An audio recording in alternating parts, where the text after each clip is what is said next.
నమస్కారం. Big debate ప్రత్యేక చర్చ కార్యక్రమానికి స్వాగతం. భారత పార్లమెంటులో ఇవాళ ప్రధాని యుద్ధానికి సంబంధించి అమెరికా, ఇజ్రాయెల్, ఇరాన్తో చేస్తున్న యుద్ధానికి సంబంధించిన అంశం మీద ఒక కీలకమైనటువంటి ప్రకటన చేశారు. అక్కడ ఉన్నటువంటి భారతీయుల్ని రక్షించడమే ప్రథమ కర్తవ్యంగా ఉంది. అలాగే వెస్ట్ ఏషియా నుంచి ఆయుధ సరఫరా, చమురు సరఫరా మనకి ఇబ్బంది లేకుండా కొనసాగించే దాని మీద దృష్టి పెట్టాం.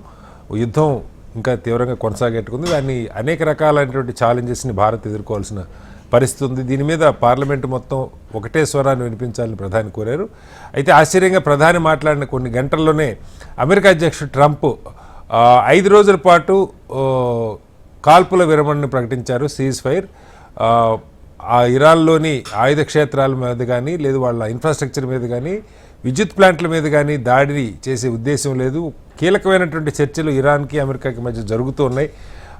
అవి సత్ఫలితాలు ఇచ్చే దిశగా వెళ్తూ ఉన్నాయి అని ట్రంప్ ప్రకటించారు. అయితే ఇజ్రాయెల్ ఆలోచన ఏంటన్నది స్పష్టత లేదు. ఇరాన్ అమెరికా అధ్యక్షుడి ప్రతిపాదనని నమ్ముతుందా అన్నది కూడా తేలాల్సిన పరిస్థితి. ఇదే అంశాల మీద వాళ్ళు బిగ్ డిబేట్లో చర్చ చేపట్టారు. చర్చలో మనతో పాటు డాక్టర్ తులసిరెడ్డి గారు, కాంగ్రెస్ పార్టీ అధికార ప్రతినిధి, వారు జాయిన్ అయ్యారు. అలాగే సంజయ్ పుల్పాక్ గారు, విదేశీ వ్యవహారాల నిపుణులు, వారు కూడా మనతో ఉన్నారు. కిషోర్ పోరెడ్డి గారు, భారతీయ జనతా పార్టీ సీనియర్ నాయకులు కూడా మనతో ఉన్నారు. అలాగే జోలకంటి రంగారెడ్డి గారు, సిపిఎం పార్టీ సీనియర్ నాయకులు, మాజీ ఎమ్మెల్యే, వారు కూడా మనతో ఉన్నారు. ముందుగా సంజయ్ గారు నమస్కారం. నమస్కారం అండి.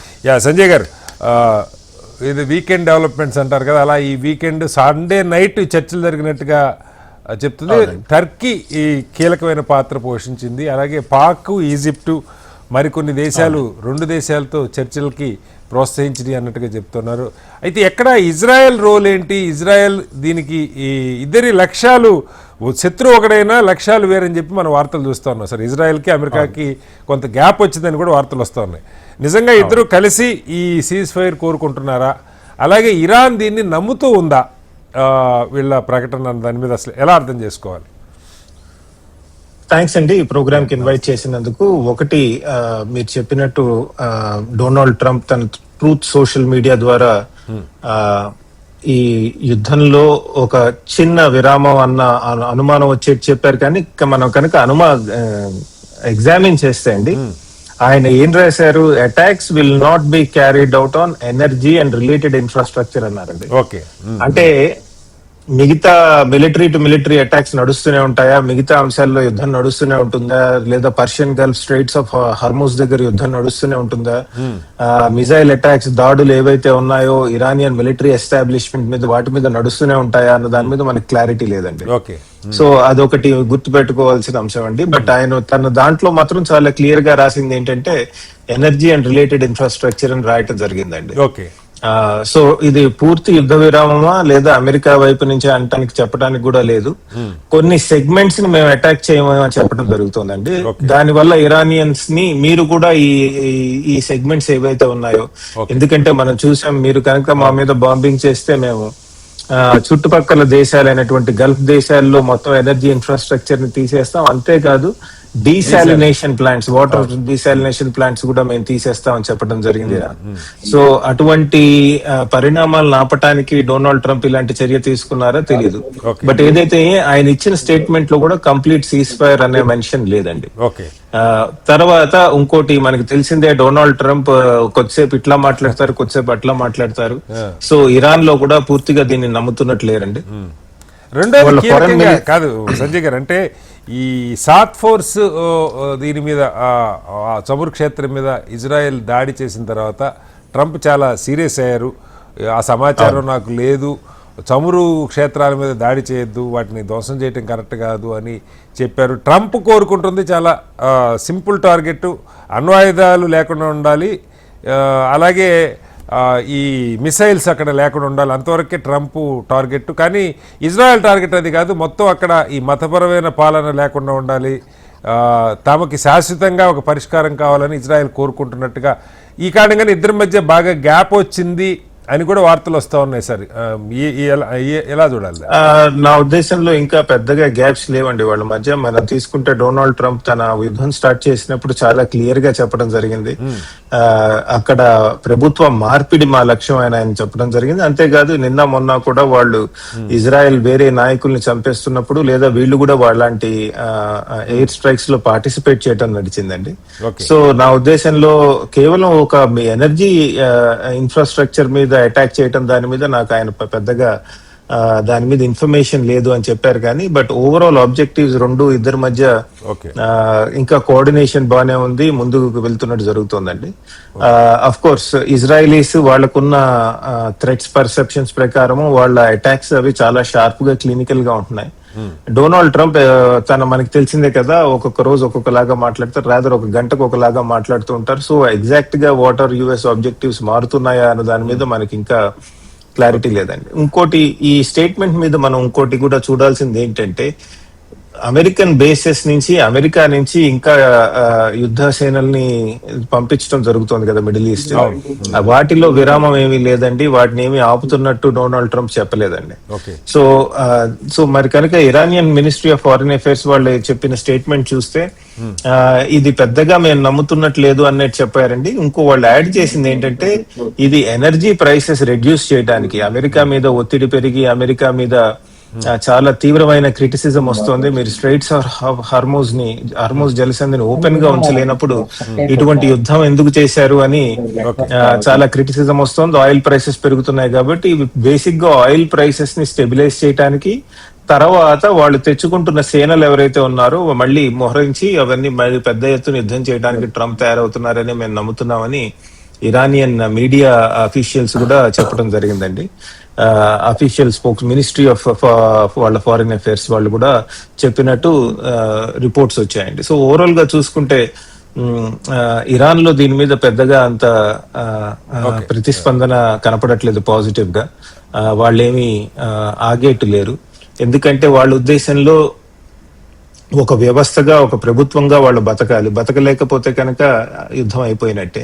సో కాబట్టి వాళ్ళ రిజిమ్ ని కాపాడుకోవడానికి వాళ్ళు ఏం చేయటానికైనా సంసిద్ధంగానే ఉంటారండి.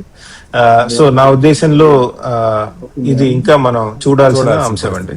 అట్లాగే ఇంకొక కోణం కూడా సంజయ్ గారు, అంటే ఇరాన్ ఊహించని విధంగా ఈ మధ్య శ్రేణి క్షిపణుల్ని దాదాపు 4000 కిలోమీటర్లు వెళ్ళగలిగిన క్షిపణుల్ని ప్రయోగిస్తుంది.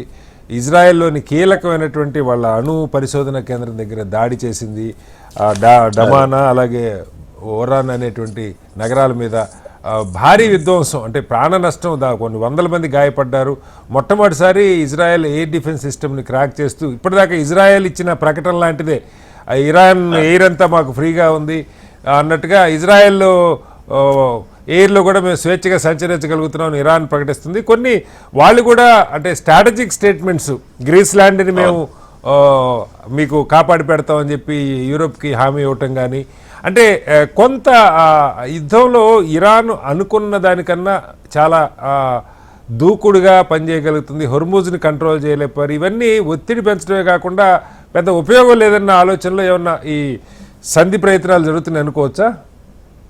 ఒకటి, అమెరికన్ ఎస్టాబ్లిష్మెంట్ లో అంటే డొనాల్డ్ ట్రంప్ అడ్మినిస్ట్రేషన్ ఎగ్జాక్ట్ గా ఏం చెప్తుందో తెలియదు కానీ, బట్ ఓవరాల్ గా తీసుకుంటే అమెరికన్ పొలిటికల్ ఎస్టాబ్లిష్మెంట్ తర్వాత ఫార్మర్ మిలిటరీ లీడర్స్ వాళ్ళు ఒక ఆఫ్ ర్యాంప్ అంటారండి, అంటే ఏదో ఒక విధంగా ఈ యుద్ధాన్ని ఎలాగో అలా ఆపాలి. డొనాల్డ్ ట్రంప్ కావాల్సింది ఏంటంటే మేము గెలిచామని చెప్పుకుని బయటికి రావాలి ఆయన అని. సో మేము గెలిచామని చెప్పుకునే అవకాశం ఇరాన్ ఇస్తుందా?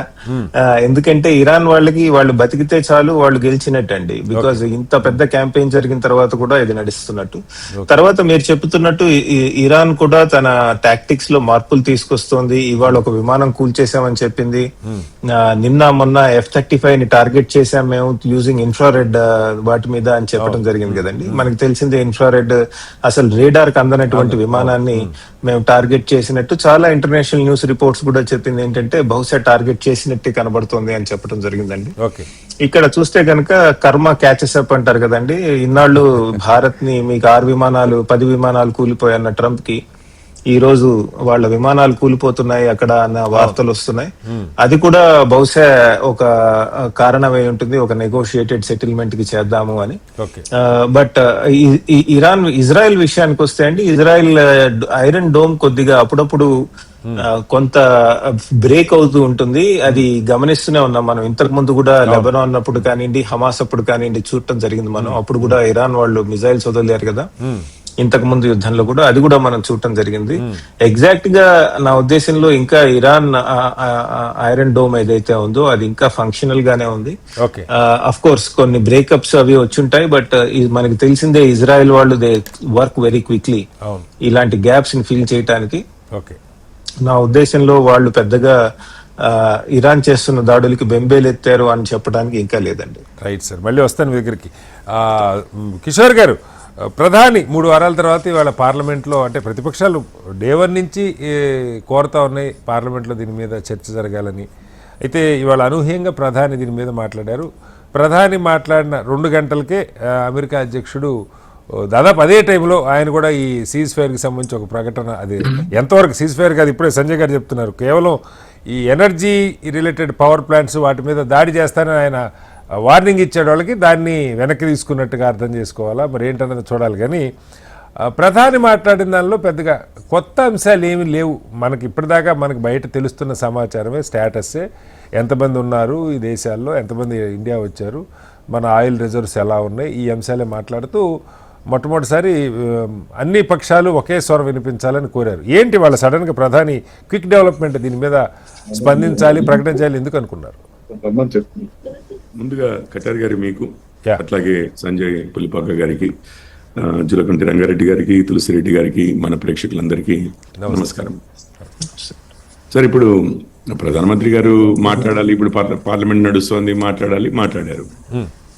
ఈ రోజు మనకు కొత్తగా ఏం తెలియలేదంటే అంతకుముందు నుంచే ప్రభుత్వం ఇవన్నీ విషయాలు మనకు చెప్తూనే ఉందని అర్థం. కాకపోతే ప్రధాని నోటి నుంచే వినాలన్నారు. సరే, ఆ కోరిక కూడా తీర్చేశారు ఈ రోజు ప్రధానమంత్రి. అంతకు మించి కొత్తగా మీరు అన్నట్లుగా ఇప్పటి వరకు దాచిపెట్టింది ఏమీ లేదు. మన పాలసీ చాలా క్లియర్ గా ఉంది, అర్థమయ్యే విధంగానే ఉంది. ఇప్పటి వరకు దాచిపెట్టింది ఏమీ లేదు. చర్చకి అనుమతిస్తారా అంటే ప్రధాని ఒకే స్వరం వినిపించాలి పార్లమెంట్ అన్నారు. మరి నాకు తెలిసి ఇప్పుడు చర్చ జరుగుతుందో లేదో, నాకు ప్రధాని ప్రకటన మీద ఏమన్నా చర్చకి లేదు. అన్ని ఊహాజనితం అండి. కానివ్వండి, రేపు ఎల్లుండి మనం, నేను యుద్ధం మొదలైన రోజు నుంచి చెప్తూనే ఉన్నాను, మనం we are quick to judgements. So నడుస్తుంది కదా, పార్లమెంట్ నడుస్తుంది, మనకంత పెద్దలు ఉన్నారు, అవతల ఎంపీలు, యువతల ఎంపీలు, అన్ని పార్టీల వారు, వాళ్ళు డిమాండ్లు చేస్తూనే ఉంటారు, యువతలు రెస్పాండ్ అవుతూనే ఉంటారు. మళ్ళీ అది అయినప్పుడు మళ్ళీ మనం మాట్లాడచ్చు. అయితే మీరు ట్రంప్ గారి గురించి చెప్పారు, ఏది ఆయిల్ రిసోర్సెస్. బేసిక్ గా ఇప్పుడు యుఎస్ దైనా, ఈవెన్ ఇజ్రాయెల్ దైనా, ఇంతకుముందు సంజయ్ గారు కూడా చెప్పారు, ఇద్దరు ఏదో పెద్ద దూరంగా వెళ్తున్నట్టు ఏమీ లేదు. వాళ్ళిద్దరూ కూడా ఇప్పుడు డొనాల్డ్ ట్రంప్ గారు బూట్స్ ఆన్ ది గ్రౌండ్ పెడతారని నేను అనుకోవట్లేదు. వాళ్ళ ప్లాన్ ముందు నుంచి కూడా అట్లాగే ఉంది. ఎందుకంటే మీకు తెలిసిన విషయమే, నాకు తెలిసిన విషయమే, అందరికీ తెలిసిన విషయమే. ఇవేమి చిన్న చిన్న వస్తువులు కాదు కదండి, ఎక్కడో దాచిపెట్టుకోవడానికి. మన ఇవి ఆయిల్ ఫ్యాక్టరీలే కానివ్వండి, వాట్ ఎవర్ ఇన్ఫ్రాస్ట్రక్చర్ ఏదైతే ఉందో, అట్లాగే ఎలక్ట్రిసిటీ జనరేషన్ వే కానివ్వండి, ఈ ప్లాంట్స్ ఉంటాయి కదా, ఇవన్నీ కూడా చిన్న చిన్నవి ఏమీ కాదు. అంటే ఏదన్నా 1 మీటర్కి అటు పక్కన ఇటు పక్కన బాంబు పడితే తప్పించుకోవచ్చు అనే టైప్ కాదు, దాచిపెట్టేవి కూడా కాదు. డే 1 నుంచి టార్గెట్ చేయదలుచుకుంటే ఇవన్నీ అవైలబుల్ ఉన్నాయి. దాన్ని బట్టి మనకి ఏమర్థమవుతుంది అంటే, ఇప్పటి వరకు కూడా వీళ్ళ ఉద్దేశం ఏంటి అని అంటే, సరే నాకు అనిపిస్తుంది, అంటే నేను రీడ్ చేస్తున్నది నేను చెప్తున్నాను. ఇట్స్ నాట్ లైక్ ఏదో మనం ఏదో అమెరికా ప్రభుత్వంలోనో ఇజ్రాయలీ ప్రభుత్వంలోనో పనిచేస్తున్నాం కాబట్టి మనకి విషయాలు తెలుసని కాదు, మనం రీడ్ చేస్తున్నది ఏంటంటే, మీరు అన్నట్లుగా ఇరాన్కి ఆ న్యూక్లియర్ క్యాపబిలిటీ ఉండకూడదు. రెండోది, న్యూక్లియర్ క్యాపబిలిటీ కానీ ఇంకే ఇతరత్ర బాంబ్స్ కానీ డెలివర్ చేసే మెకానిజం ఉండకూడదు వాళ్ళ దగ్గర. అంటే థ్రెటన్ చేయగలిగేది ఇజ్రాయెల్నే కానీ మిగిలిన గల్ఫ్ స్టేట్స్ కానీ థ్రెటన్ చేయగలిగేది ఉండకూడదు. ఇక ఇవి రెండు పోయిన తర్వాత ఇప్పుడు ఎవరి చేతిలోనైతే ఉందో ఆ లీడర్షిప్ ని ఎలిమినేట్ చేస్తే అది ఐఆర్జీసీ కావచ్చు, వాళ్ళ పోలీస్ ఇన్ఫ్రాస్ట్రక్చరే కావచ్చు, దాని తర్వాత వాళ్ళ లీడర్షిప్ ఇన్ఫ్రాస్ట్రక్చరే కావచ్చు, అది ఎలిమినేట్ చేస్తే ఇది ఎన్ష్యూర్ చేసుకుంటే న్యూక్లియర్ పవర్, బ్యాలిస్టిక్ మిసైల్స్ ఇట్లాంటివన్నీ ఎన్ష్యూర్ చేసుకుంటే తరుణంలో నెక్స్ట్ ఇరానియన్స్ ఏం చేసుకుంటారు? వాళ్ళ దేశం 47 సంవత్సరాలు ఇక ఒక డిక్టేటర్షిప్ నడిచింది కదా, దాన్ని తీసి పక్కకు పెడితే ఇరానియన్స్ ఏం చేసుకుంటారో వాళ్ళు చేసుకుంటారు. ఆ ఇన్ఫ్రాస్ట్రక్చర్ ని మొన్న కూడా ఒకసారి చెప్పారు ట్రంప్ గారు, అది అవన్నీ పేలిస్తే అవన్నీ బిల్డ్ చేయడానికి దశాబ్దాలు పడుతుంది, మళ్ళీ టైం పడుతుంది. అది చేయాలని లేదు. ఇరానియన్ ప్రజలు ఏమి సఫర్ అవ్వాలి అన్నది మా ఉద్దేశం కాదు అనే టైప్ లో ఆయన అన్నారు. సో అదే విధంగా వెళ్తారు అని చెప్పి, అంటే స్టేబుల్ మిడిల్ ఈస్ట్ కావాలంటే కూడా మీకు కావాల్సింది ఏంటంటే ఇరాన్ ఏదో మొత్తం ఇరానియన్ ప్రజలని శిక్షించినట్లుగా సిచ్యువేషన్ అవసరం లేదు కదా. ఇరాన్ లీడర్షిప్ ఏదైతే ఉందో దాన్ని ఎలిమినేట్ చేసి కొత్త లీడర్షిప్ వీళ్ళు తీసుకొచ్చేసి డెమోక్రసీని ఎస్టాబ్లిష్ చేస్తామని చెప్పి కూడా అనట్లేరు వీళ్ళు. కొత్త లీడర్షిప్ ఏదైతే ఉందో దానికి కావలసిన, ఇజ్రాయెల్ కైతే అది ఉంది, మతపరమైన పాలన ఉండకూడదు, రెజిమ్ చేంజ్ కోరుకుంటూనే మతపరమైన పాలన కూడా ఉండకూడదని ఆయన మీకు ముందు నుంచే తెలుసు అనుకుంటాను కటారి గారు. ఇప్పుడు మతపరమైన పాలన అంటే మీకు ఎక్కడెక్కడ ఉంది?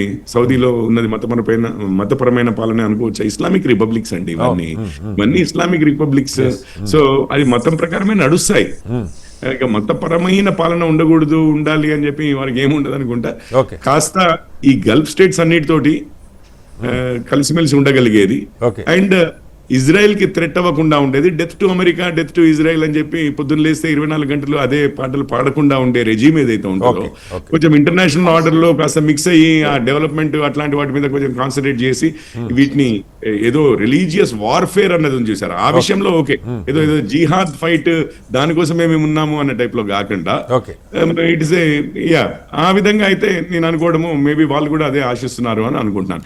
వేరు కొత్త వాళ్ళు వచ్చిన అయినా కూడా ఒక సిచ్యువేషన్ లో అవసరం ఉంటే వాళ్ళు మతాన్ని వాడచ్చు, నేను అనట్లేదు. కాకపోతే ఆ రిలేషన్స్ ఎట్లా మెయింటైన్ చేస్తారు మిగిలిన వాళ్ళతో అన్న దాని మీద వీళ్ళ లక్ష్యాలు ఉంటాయని నేను అనుకుంటున్నాను. తులసిరెడ్డి గారు, ప్రధాని పార్లమెంట్ లో ఇవాళ లోక్సభలో యుద్ధం గురించి ఒక ప్రకటన, అలాగే భారత్ తీసుకున్న చర్యలు కొంత ఆందోళనకరమైన పరిస్థితులు ఉన్నాయి, రకరకాల ఛాలెంజెస్ ఉన్నాయి, వీటన్నిటిని ఎదుర్కోవడానికి సంసిద్ధంగా ఉన్నాం, ఇవన్నీ చెప్తూ అందరూ కలిసి ఒక స్వరం వినిపించాలని కోరారు. అంటే దాని అర్థం పార్లమెంట్లో బహుశా దీని మీద చర్చకి అనుమతిస్తారా, చర్చ జరుగుతుందా అన్నది ఒక అంశం. రెండోది, ట్రంప్ ఎప్పుడే మనం మాట్లాడుతున్నాగానే ఆయన మళ్ళీ రెండోసారి రియాక్ట్ అయ్యాడు ఈ యుద్ధం గురించి. ఇరాన్ తహతహలాడుతుంది చర్చల కోసం అంటే ఆయన ఏమన్నా నోటి దూల అనుకోవాలా, ఈ చర్చలు జరగనిస్తాడా, అది సక్రమంగా ఫలితాలు ఇస్తాయా? ఇప్పుడే సంజయ్ గారు అన్నారు 2 రోజుల క్రితమేమో మొత్తం మళ్ళీ ధ్వంసం చేసేస్తాను, విద్యుత్ ఉత్పత్తిని కూడా ఆపేస్తాం, హొర్ముజ్ని 48 అవర్స్లో తెరవకపోతే అని చెప్పాడు. అప్పటి నుంచే చర్చలు మొదలైనవి. వాళ్ళు అసలు చర్చలే లేవన్నాడు. సరే, చర్చలు జరుగుతున్నాయి. ఆ చర్చలు కూడా ఫలప్రదం అయ్యేలాగా ఆయన వ్యాఖ్యలు ఉండట్లేదు. ఇది ఒక సమస్య. మన సామెత చెప్తారు, సీత కష్టాలు సీత అయితే పేత కష్టాలు పేతే, మన కష్టాలు మన ఈ ఆయిల్ ఈ గొడవ ఏంటి? దీని మీద పార్లమెంట్లో కాస్త ఏమన్నా చర్చ, ప్రభుత్వానికి ఒకే స్వరం కావాలని ప్రధాని కోరుకుంటున్నారు. అలాంటి స్వరం వినిపించే అవకాశం ఉందా ప్రతిపక్షాలు? మీరు చెప్పినట్లు ఒకే రోజు ఇక్కడ మోడీ గారు, అక్కడ ట్రంప్ గారు ఇద్దరు వచ్చేసి స్టేట్మెంట్స్ ఇవ్వడం అనేది అది యాదృచ్ఛికమైనప్పటికీ అది కొంత ప్రత్యేకత ఉన్నట్టే. నాకు తెలిసి బహుశా యుద్ధము విరమణ కావచ్చు అన్న అభిప్రాయం. యుద్ధము విరమణ కావచ్చు అనేది, ఎందుకంటే అమెరికా అనుకునేది వన్ సైడ్ అనుకున్నది, ఖొమైనీ చంపేస్తానే అయిపోతుంది అనుకున్నది. ఏ విధంగా ఆ మూమెంట్ లో వెనుజులా అధ్యక్షుడిని కొట్టడము, ఖొమైనీని, ఇవి చాలా ఈజీగా చెప్పినారు రెండు. కాబట్టి ఆ టైప్ అనుకున్నది, కానీ వన్ సైడ్ కాదనేది అమెరికాకు అర్థమైపోయింది. కాబట్టి ఇప్పుడు సరే, అమెరికా వాళ్ళకు ఇక్కడ మెయిన్ గా ఆ రెజ్యూమ్ చేంజ్ చేయడము, ఆ న్యూక్లియర్ అనేది మెయిన్ గా 2 అయిన తర్వాత ఖొమైనీ ఎట్లా రెజ్యూమ్ సంబంధించి కొంచెం ఖొమైనీ పోయినాడు కాబట్టి బహుశా వన్ సైడ్ గా లేదు. కాబట్టి నాకు తెలిసి ట్రంప్ వద్దనుకుంటే ఆటోమేటిక్ గా అయిపోతుంది. దాంట్లో వచ్చేసి ఇజ్రాయెల్ సైడ్ నుండి ట్రంప్ వద్దనుకుంటే ఇజ్రాయెల్ సైడ్ నుండి చేసే పరిస్థితి ఉండదు. కాబట్టి నాకు తెలిసి ప్రపంచ దేశాల పరిస్థితి చూసినా గానీ యుఎస్ఏ లో కూడా, అమెరికాలో కూడా ప్రజాభిప్రాయం వచ్చేసి పూర్తిగా వ్యతిరేకంగా ఉంది ఆయనకు. ఈవెన్ వాళ్ళ పార్టీలో కూడా అంత అనుకూలంగా లేదు. కాబట్టి సరే, కొంతవరకు దెబ్బతీశాము. ఆ నేపథ్యంలో వచ్చేసి విరమించుకోవచ్చు. ఆయన అనుకుంటే ఇరాన్ డెఫినెట్ గా వచ్చేసి వాళ్ళు కూడా అలసిపోయారు, ముందుగానే వాళ్ళ నాయకత్వం అంతా పోయింది. అడిగే శక్తి మేరకు పోరాడుతున్నారు. కానీ ఎంత మేరకు పోరాడతారో పక్కన ఇజ్రాయెల్ అనేది ఒకటి బలమైన ప్రత్యర్థి ఉండి దానికి వేరే ఒక బలమైన దేశం సపోర్ట్ చేసి ఎన్నాళ్ళు పోరాడతారు. కరెక్ట్ కాదు సార్, నా ప్రశ్న అదే తులసిరెడ్డి గారు. ఇప్పుడు వాళ్ళు అలసిపోయారు, వీళ్ళు నష్టపోయారు, ఒత్తిడి వస్తుంది, ప్రపంచం అంతా ఇబ్బంది పడుతుంది. ఆ చర్చ లేదో ఓ పద్ధతిగా జరిగి గౌరవంగా రాజీకి వచ్చే పద్ధతి కాకుండా ఓ పక్క చర్చలు జరుగుతున్నాయి అని చెప్తూనే వాళ్ళు మాతో చర్చలకు తహతలాడుతున్నారు, వాళ్ళకి ఇంకో దారి లేదు, ఈ భాష మాట్లాడితే చర్చలు జరుగుతాయా? వాళ్ళు ఆల్రెడీ ఇది చెప్తారే బతికితే చాలు గెలిచినట్టు అన్నట్టుగా ఉందని సంజయ్ గారు చెప్తూ ఉన్నారు. వాళ్ళని రెచ్చగొడుతున్నాడు ఆయన మళ్ళా. సరే, ప్రస్తుతానికి ఒకవేళ మాటలు ఏమున్నాయి కానీ చేతుల్లో ఏమున్నది అనేది చూడాలి. ఓకే, మాటలు వచ్చేసి ఆయన నిలకడ మనిషి కాదు. చేతుల్లో వచ్చేసి వారు చెప్పినట్లు ఆ దాడులు ఆ యొక్క ఇంధన ఉత్పత్తుల మీద చేయకపోవడం ఇటువంటి ఏమన్నా చేస్తాడా చేయడా అని చెప్పినట్టు ఉంటాడు. దాన్ని బట్టి చేష్టలు బట్టి మనము గెస్ చేయగలం కానీ మాటలు బట్టి గెస్ చేయలేము ఆయన మాటలు బట్టి. కాబట్టి నాకు తెలిసి నా అభిప్రాయం ప్రకారం 100% యుద్ధ విరమణ జరుగుతుంది తాత్కాలికంగా. మళ్ళీ తర్వాత మళ్ళీ ఫ్యూచర్ లో ఏమవుతుందో చెప్పలేం కానీ తాత్కాలికంగా మాత్రము కొన్నాళ్ల పాటు వచ్చేసి యుద్ధ విరమణ తప్పదేమో అనిపిస్తుంది. సరే, ఈ నేపథ్యంలో మన దేశానికి సంబంధించి ప్రధానమంత్రి గారు ఉన్న వాస్తవాన్ని చెప్పారు. ఆయన వచ్చేసి ఉన్న పరిస్థితి దాచుకోకుండా చెప్పారు. కోవిడ్ లాంటి సంక్షోభం ఉంది, ఈ మూమెంట్ లో మనం ఐకమత్యంగా ఎదుర్కోవాలి, అనేక దుష్ప్రభావాలు ఉంటాయి, కాబట్టి యుద్ధము ముగియాలి, శాంతి నెలకొలాలి, దౌత్యం చర్చల ద్వారా పరిష్కరించుకోవాలి, తర్వాత బ్లాక్ మార్కెట్ ను అరికట్టాలి, పశ్చిమాసియా పరిస్థితులు దారుణంగా ఉన్నాయి, ప్రవాస భారతీయులను కాపాడని మన మెయిన్ టార్గెట్. తర్వాత 53 లక్షల మందిని ఇంతవరకు తీసుకొని వచ్చాము. ఈ యొక్క గృహ అవసరాల ఎల్పిజికి ప్రాముఖ్యత ఇస్తున్నాము. కాబట్టి అన్ని వాస్తవాలు వచ్చేసి చెప్పాడు. ఒక దేశ ప్రధానిగా ఆయన చెప్పాల్సిన రీతిలోనే చెప్పాడు. ఇది వచ్చేసి సరే, ప్రతిపక్ష పార్టీలు అది గా కొంత ఒప్పుకోలేకుండా కానీ దేశ పరిస్థితి దృష్ట్యా కూడా దీన్ని ఎక్కువ ఇష్యూ చేయరని నా అభిప్రాయం.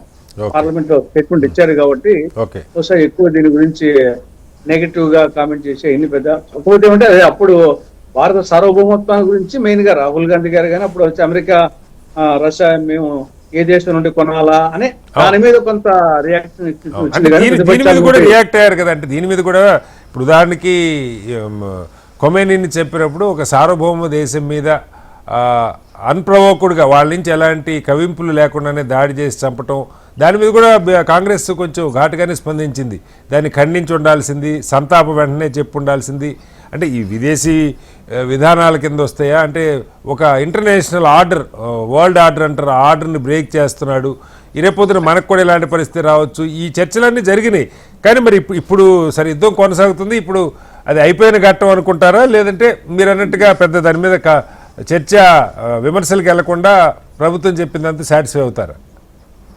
ఇప్పుడు అది అయిపోయిన ఘట్టం అనుకోవాల్సింది కదా. చాలా 23 రోజులు ఈ రోజు కాబట్టి దాని గురించి పదే పదే తవ్వుకోవడం ఉపయోగం లేదు. కాబట్టి ఇప్పుడు మన పరిస్థితిని వచ్చేసి మన ప్రజల మీద, విదేశాల్లో ఉండే మన భారతీయుల మీద ఇబ్బంది లేకుండా చూసుకోవడం అనేది మనకు ఇంపార్టెంట్. శాంతి దౌత్యం ద్వారా యుద్ధం ఆపేదానికి ఇప్పుడు ట్రంప్ ఆల్రెడీ ఒక అడుగు ముందేశాడు. దాంట్లో వచ్చేసి మన వరకు ఒక పాజిటివ్ గా చేయడానికి ఎంత అవకాశం ఉంటుందో ఆ విధంగా అడుగు వేయడం మంచిది. రైట్ సార్, మళ్ళీ వస్తాను మీ దగ్గరికి. జోలకంటి గారు, ఒక అంశం అంటే మనం నిన్న విజువల్స్ కనుక చూస్తే గతంలో గాజాలో కానీ లేదంటే ఇరాన్ మీద దాడులు జరిగినప్పుడు కానీ ఇలాంటి విజువల్స్ ఇజ్రాయెల్లో కనపడ్డాయి. సాక్షాత్తు నెతన్యాహు అక్కడికి వెళ్ళి చూడాల్సిన పరిస్థితి వచ్చింది. అంటే వందల అపార్ట్మెంట్ లాంటి నేలమట్టమైంది, దాదాపు 200-300 మంది గాయపడ్డారు. ఇరాన్ చెప్పడం అయితే 200 మంది దాకా చనిపోయారని చెప్తుంది. వాళ్ళ అధ్యక్షుడు అక్కడికి వెళ్ళి ఆ సైట్ విజిట్ చేశాడు ఇజ్రాయెల్లో. సో ఈ ఇరాన్ ఆయన చెప్పాడు కూడా, ఇరాన్ మీరు అన్నంత తేలిగ్గా లేదు, చూస్తున్నారు కదా 4000 కిలోమీటర్ల దూరంలో ఉన్నటువంటి ఈ నగరాల మీద దాడి చేయగలిగింది. రేపొద్దున యూరోప్కైనా ఇదే పరిస్థితి రావచ్చు, మరొకరికైనా ఇదే పరిస్థితి రావచ్చు అని చెప్తే, సరే వాళ్ళ ఎయిర్ డిఫెన్స్ సిస్టంలో వచ్చిన లోపాలు ఏదైనా ఉంటే ఐరన్ డోమ్లో అది సరి చేసుకుంటా వెంటనే దాని మీద విచారణకు ఆదేశించని చెప్పారు. ఈ దాడులు జరగటం కానీ, హొర్మూజుని వాళ్ళు ఈ సీ మైన్స్ పెట్టి అసలు కావాలంటే మొత్తానికి దిగ్బంధనం చేయగలమన్న వాళ్ళ ప్రకటనలు కానీ, ఈ గల్ఫ్ దేశాల మీద కంటిన్యూగా వాళ్ళ ఎయిర్ బేసెస్ మీద, వాళ్ళ ఆయిల్ రిజర్వ్స్ మీద, ఈవెన్ డీసాలిటేషన్, దాకా సంజయ్ గారు చెప్పినట్టు వాళ్ళ నీటి అవసరాలు తీర్చే డీసాలిటేషన్ ప్లాంట్ల మీద కూడా ఇరాన్ దాడి చేయగల పరిస్థితిలో ఉంది అన్నది స్పష్టంగా అర్థమవుతున్నాక ట్రంప్ గారి ఆలోచనలో తేడా వచ్చిందా? సరే, ఇరాన్ తహతాలాడుతున్నాయనంటే అన్నారు, కానీ మనం మా ప్రధాని గారు మాట్లాడిన దాని మీద అంటే మన దగ్గర కూడా చాలా చర్చ జరిగింది. మోడీ గారికి ముందే తెలుసా ఇవి? ఆ యుద్ధం మొదలు కావడానికి కొన్ని గంటల ముందే ఆయన ఇజ్రాయెల్ వెళ్ళొచ్చారు. ఇలాంటి చర్చలు కొన్ని జరిగినాయి. బట్ పార్లమెంట్లో దీని మీద ప్రతిపక్షాల స్పందన ఎలా ఉండే అవకాశం ఉంది? మన మోడీ గారు గతంలో ఇప్పటి వరకు మన భారతదేశ చరిత్రలో ఏ ప్రభుత్వాలున్నా, ఎవరు ప్రధానమంత్రి ఉన్నా కూడా అంతర్జాతీయంగా వచ్చేటువంటి పరిణామాల్లో మనం స్వతంత్రతగా మన దేశ గౌరవాన్ని, మన యొక్క అవసరాలను దృష్టిలో పెట్టుకొని ఈ దేశాలతో మనం స్నేహ సంబంధాలు మెయింటైన్ చేసుకుంటూ వస్తున్నాం. ఇరాన్ తో కూడా మనకు మంచి వాణిజ్యపరమైనటువంటి స్నేహ సంబంధాలు ఉన్నాయి. మోడీ గారు ప్రత్యేకంగా ఇజ్రాయెల్ పార్లమెంట్ కు హాజరై అక్కడ ఒక ఉపన్యాసం ఇచ్చారు. ఆయన వాళ్ళని బలపరిచే విధంగా, మీరు ఉగ్రవాదం మీద పోరాడుతా ఉన్నారు, లేకపోతే మీకు అన్ని విధాలుగా మా మద్దతు ఉంటుంది అని చెప్పేసి ఒకవైపు ఇజ్రాయెల్, ఇరాన్, ఇటు అమెరికా యుద్ధ వాతావరణం ఒకరిపైన ఒకళ్ళు ఆరోపణలు చేసుకోవటం, దాడులు చేసుకుంటున్న సమయంలో మన ప్రధానమంత్రి అక్కడికి వెళ్ళి పార్లమెంట్ లో ఉపన్యాసం ఇవ్వటం అనేది ఒక పెద్ద బలం. నైతికంగా వాళ్ళకి బలం ఇచ్చిన వాడైంది తప్ప మరొకటి కాదు. రెండోది ఏంటంటే, ఇప్పుడు ఉమెన్ని హత్య చేసిన తర్వాత కనీసం ఖండించాలి కదండి. ఒక దేశ ప్రధాని, ఒక సుప్రీం లీడర్ ని అంత బయట దేశాల నుంచి పోయి హత్య చేస్తే దాన్ని ఖండించాలా వద్దా? తర్వాత ఇక్కడ మన వెనిజులా అధ్యక్షుల్ని మధులోని కూడా అంత ఒక దోపిడీ దొంగలాగా మధ్యరేతుడి కాడ పోయి బెడ్రూమ్లు ఉన్న వాళ్ళని లాక్కెళ్ళి అమెరికా జైల్లో పెట్టి అరెస్ట్ చేసి చేస్తుంటే దాన్ని ఖండించాలి కదా. భారతదేశ ప్రధాని ఇంత దారుణంగా ఈ రెండు సంఘటనలు ఉన్నాయి కదా, ఎందుకు ఖండించడం? ఇప్పుడు కూడా పార్లమెంట్ లో ఆయనకి ఏమాత్రం చిత్తశుద్ధి ఉన్నా కూడా పార్లమెంట్ లో తీర్మానం పెట్టాలి. ఊరికనే అది ఏదో కబుర్లు చెప్పటం కాదు. ఈ ప్రపంచానికి కావాల్సింది యుద్ధం కాదు, శాంతి కావాలి. ఇప్పుడు జరుగుతున్న యుద్ధం ఆపాలి, చర్చల ద్వారా సమస్య పరిష్కారం చేసుకోవాలి.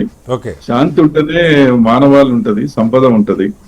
యుద్ధాలు ఉందని చెప్పి ఒక తీర్మానం పెట్టి దాని మీద ఒక చర్చనే జరపాలి. కానీ ఏంటంటే ఇప్పుడు మన మోడీ గారు కూడా మన దేశంలో ఆయన అనుసరిస్తున్న విధానాలు ఏంది?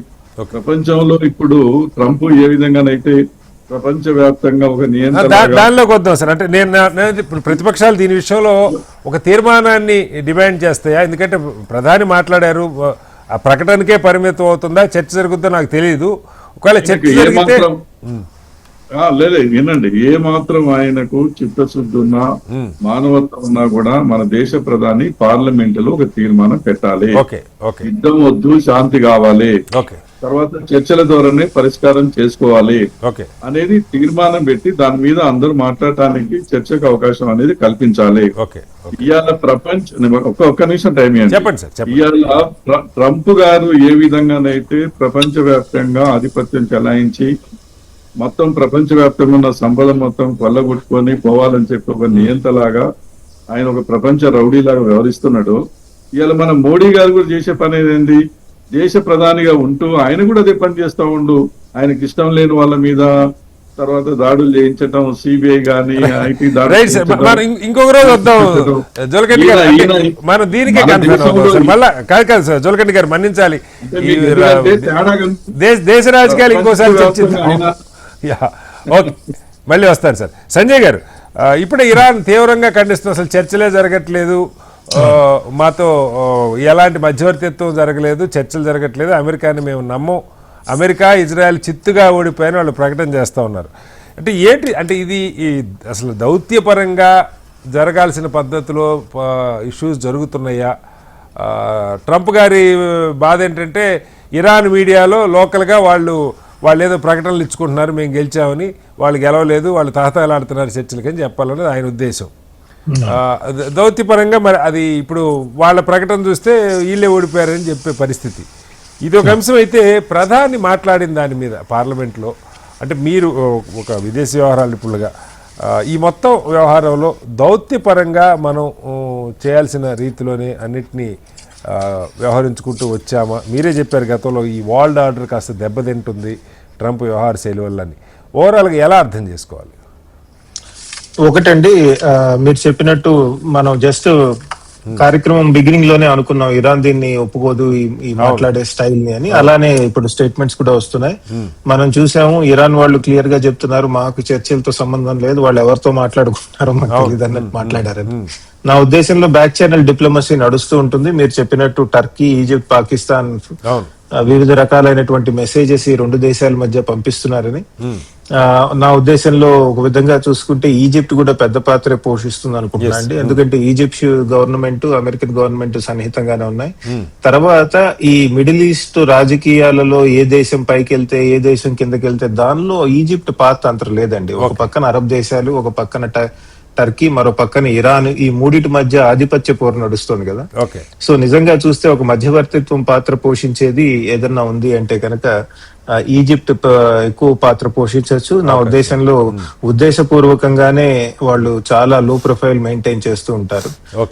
అది నడుస్తుందండి. తర్వాత ఇరాన్ విషయానికి వస్తే ఇరాన్ ఒకటి చూపించింది ఏంటంటే ఇన్నాళ్ళు బాంబింగ్ తర్వాత కూడా మేము సర్వైవ్ అవుతున్నాం, బతుకుతున్నాం, బతకటమే గెలుపు అని వాళ్ళు చెప్పుకోవటం జరుగుతుందండి.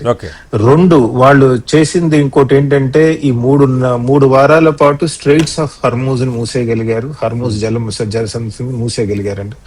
అంటే ఒక global power, regional power Israel, ఒక గ్లోబల్ పవర్ యునైటెడ్ స్టేట్స్ ఎంత ప్రయత్నించినా హర్మూజ్ జలసంధిని ఓపెన్ చేయలేకపోవటము, అది 3 వారాల పాటు. అది కేవలం అక్కడ ప్రాంతమే కాదు, ప్రపంచం అంతా గమనిస్తోందండి. మిగతా దేశాలు కూడా, అటు తైవాన్ కానివ్వండి, ఇటు సౌత్ ఈస్ట్ ఏషియా కానివ్వండి, జపాన్ కానివ్వండి, ఇవన్నీ కూడా గమనిస్తున్నాయండి. అమెరికా ఎలా విఫలమైంది స్ట్రెయిట్స్ ఆఫ్ హర్మూజ్ విషయంలో, అండ్ ఎంత తేలిగ్గా అమెరికన్ ప్రెసిడెంట్ చైనా కూడా మీరు కూడా రండి హర్మూజ్ జలసంధిని ఓపెన్ చేద్దామని ఒక కాంపిటీటర్, అడ్వర్సరీ అయినటువంటి చైనాకి స్టేట్మెంట్ ఇచ్చి చైనా స్థాయి కూడా పెంచడం జరిగిందండి ఆయన.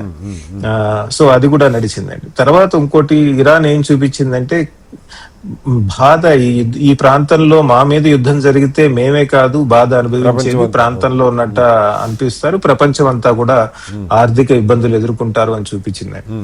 అంటే ఒక 20-30 సంవత్సరాల నుంచి శాంక్షన్స్ లో ఉన్నటువంటి దేశం, మీరు ఆయిల్ అంత ఖనిజ సంపత్తి ఉన్న దేశం దాన్ని అమ్ముకోలేకపోయినా ఇంత పవర్ చూపించింది అంటే ఒక విధంగా అమెరికా యొక్క ప్రిస్టేజ్ కానివ్వండి, అమెరికా యొక్క దాని మీద దెబ్బ తగులుతోందండి. ఏదన్నా అనూహ్యమైన విజయం సాధించకపోతే కనుక అమెరికాకి ఇబ్బందే అని పొద్దున్న చదువుతున్నా నేను, వాల్ స్ట్రీట్ జర్నల్ లో ఒక అమెరికన్ నేవల్ ఆఫీసర్ రాస్తున్నారు. వాళ్ళ సిఇఓ కూడా రాశాడు కదా సార్, వాళ్ళ ఫార్మర్ నేషనల్ సెక్యూరిటీ అడ్వైజర్స్ వీళ్ళు కూడా రాస్తున్నారండి. ఎలా అయితే 1956 లో సూయజ్ క్రైసిస్, అంటే ఫ్రాన్స్ ఎప్పుడైతే ఈజిప్ట్ సూయజ్ కెనాల్ ని నేషనలైజ్ చేసిందో, ఫ్రాన్స్, ఈజిప్ట్ ఎవరైతే కట్టారో సూయజ్ కెనాల్ ని, ఫ్రాన్స్ వాళ్ళు మీరు ఇది ఎలా తీసుకుంటారని తిరగబట్టడం జరిగిందండి. కానీ అమెరికా వచ్చి మీరు దీన్ని వదిలేయండి, ఈజిప్టే హ్యాండిల్ చేస్తుందని చెప్పడం జరిగిందండి. అమెరికాకి స్ట్రెయిట్స్ ఆఫ్ హర్మూజ్ అటువంటి తరుణం. ఇది కనుక మీరు గెలవకపోతే మీ ఖ్యాతి దెబ్బతింటుంది. మీకు శక్తి సామర్థ్యాలు చాలా ఉండుండొచ్చు, కానీ ఎప్పుడైతే దేశంలో చాలా మంది, ప్రపంచంలో చాలా మంది అమెరికా నిజంగా ఓపెన్ చేయలేకపోయింది స్ట్రెయిట్స్ ఆఫ్ హర్మూజ్ అన్న ఆలోచన వాళ్ళల్లోకి జీర్ణించుకుంటే మీ శక్తి సామర్థ్యాల మీద చాలా ఇంపాక్ట్ ఉంటుందని చెప్పడం జరుగుతుందండి. చూద్దాం. నా ఉద్దేశంలో యుద్ధం ఆగిపోయేట ఉంది, కానీ మళ్ళీ మనసు తిప్పుకుని డొనాల్డ్ ట్రంప్ ఏదన్నా కార్గ్ ఐలాండ్ ని క్యాప్చర్ చేయటమా, లేదా సౌత్ ఇరాన్ హర్మూస్ పక్కనే ఉన్నటువంటి టెరిటరీని తీసుకోవటమా, నిజంగా గెలిచాము అని చెప్పడానికి అన్నది చూసుకోవాల్సిందండి. బహుశా డొనాల్డ్ ట్రంప్ కి ఉన్నటువంటి సపోర్టర్స్ ఎవరైతే ఉన్నారో వాళ్ళు కొంతమంది డొనాల్డ్ ట్రంప్ స్టేట్మెంట్స్ ని నమ్మచ్చు, కానీ అమెరికాలో కానివ్వండి, ప్రపంచ వ్యాప్తంగా కానివ్వండి, మేము గెలిచామంటే ఈ రోజు ఎవరు నమ్మే పరిస్థితి లేదండి. అది క్లియర్ అండి. తర్వాత మీరు చెప్పినట్టు డిప్లొమసీ విషయానికి వస్తే ఒక కన్సర్టెడ్ ఎఫర్ట్ చేయాల్సిన అవసరం ఉందండి ఈ యుద్ధం ఆపటానికి. ఎందుకంటే ముఖ్యంగా తీసుకుంటే ఏ ఏ కంట్రీస్ ఎక్కువ ఆయిల్ మీద డిపెండ్ అయ్యాయి గల్ఫ్ నుంచి అంటే కనుక, సరే పాకిస్తాన్ పక్కనే ఉంది కాబట్టి 81% అండి. వాళ్ళు 100 లీటర్స్ తెప్పించుకుంటే కనుక అందులో 81% గల్ఫ్ నుంచే వస్తుంది, హర్మూజ్ జలసంధి నుంచే వస్తుంది. జపాన్ 57% అండి, థాయిలాండ్ 50%, సౌత్ కొరియా 55%, చైనా 35% అండి. ఇక్కడ గమనించాల్సింది ఏంటంటే 100 లీటర్లు తెచ్చుకుంటే 35% స్ట్రైట్స్ ఆఫ్ హర్మూజ్ అంటున్నాం కదా. చైనా లాంటి పెద్ద ఆర్థిక వ్యవస్థ, వాళ్ళు ఎక్కువ తెప్పించుకుంటారు కాబట్టి ఎక్కువ గ్యాలన్స్ ఎక్కువ బ్యారల్స్ ఆఫ్ ఆయిల్ వాళ్ళు కూడా ఆధారపడి ఉన్నారు. సో కాబట్టి నా ఉద్దేశంలో మనము సౌత్ ఈస్ట్ ఏషియా, మనకి సన్నిహితంగా ఉన్నటువంటి దేశాలు, యూరోపియన్ యూనియన్ వీళ్ళతో కలిసి ఒక డిప్లొమాటిక్ ఇనిషియేటివ్ తీసుకోవాల్సిన అవసరం ఉంది. అంటే ప్రత్యక్షంగా కాకపోయినా పరోక్షంగా ఒత్తిడి తీసుకురావాల్సిన అవసరం ఉంది. మనకి ఇవాళ పత్రికల్లో ఇప్పుడు మనకి ఈ చర్చ, ట్రంప్ ప్రకటన రాగానే ఈజిప్టు, టర్కీ, పాకిస్తాన్ కొంత చర్చలు జరిపినాయి అన్న ఒక ఇది వచ్చింది. అది నిజమా కాదా మనకు తెలియదు. బట్ మీరు అన్నట్టు అలా భారత్ ఒక రోల్, ఒక అతిపెద్ద ప్రజాస్వామ్య దేశం, బిగ్ మార్కెట్ ఆధారపడ్డ దేశం, అందరితో సత్సంబంధం ఉన్న దేశం, అలాంటి రోల్ ఎందుకు తీసుకోలేకపోయింది? నా ఉద్దేశంలో ఎగ్జాక్ట్ గా తీసుకుంటున్నారో తీసుకోలేకపోతే ఎప్పుడు తీసుకోవాలన్న దాని మీద కూడా ఆధారపడి ఉంటుంది. ఎందుకంటే మనం క్వాడ్ లో ఉన్నామండి, అమెరికా, జపాన్, ఆస్ట్రేలియా, ఇండియా, ఆ కూటమిలో ఉన్నాము, మనం G20లో ఉన్నాము, బ్రిక్స్ లో కూడా ఉన్నాము. సో తర్వాత మన ప్రధాని ఫోన్ చేస్తే వాళ్ళ పెజెష్కియాన్ మాట్లాడటం జరిగింది, మన ఫారెన్ మినిస్టర్ మాట్లాడితే ఇరానియన్ ఫారెన్ మినిస్టర్ మాట్లాడటం జరిగింది. ఇంకోటి చాలా మంది గమనించింది ఏంటంటే, యుద్ధం జరిగిన ఫస్ట్ వీక్ లో ఢిల్లీలో రైజీనా డైలాగ్ జరిగితే Iran deputy foreign minister personal గా వచ్చి పార్టిసిపేట్ చేశారు. అంటే మనకి వాళ్ళకి ఉన్న సత్సంబంధాలు అంత బలంగా ఉన్నాయి. బహుశా వెనక నుంచి చేస్తున్నారో ఓపెన్ గా చెప్పుకోకపోయినా మనకి తెలియదండి. కాకపోతే ఇవాళ ప్రధానిగా ఇచ్చిన స్టేట్మెంట్ చూసినట్టయితే, attacks on commercial ships and obstruction in international waterways like straits of Hormuz are unacceptable అని చాలా నిర్ద్వందంగా చెప్పడం జరిగిందండి. అంటే అంత పెద్ద స్టేట్మెంట్ మన ప్రధాని ఇస్తున్నారు అంటే చర్చలు జరిపిన తర్వాతే అటువంటి స్టేట్మెంట్ ఇచ్చారా? మిగతా ప్రాంతం, ఉదాహరణకి సౌత్ ఈస్ట్ ఏషియన్ కంట్రీస్ ఉన్నాయి, వాళ్ళు కూడా మనం చెప్పే కదా గణాంకాలు, థాయిలాండ్ ఆధారపడి ఉంది, వాళ్లతో కూడా చర్చలు జరిపి ఓపెన్ గా. ఇక్కడ గమనించాల్సింది ఏంటంటే, మధ్యవర్తిత్వం ఎవరైతే చేస్తున్నారో వాళ్ళు పబ్లిసిటీ తీసుకుంటే డొనాల్డ్ ట్రంప్ కి ఇష్టం ఉంటదండి, వాళ్ళకి నోబెల్ ప్రైజ్ వెళ్ళిపోతుందని ఆయన భయం ఉంటుంది. కాబట్టి మనం జాగ్రత్తగా కూడా చేయాల్సి ఉంటుంది.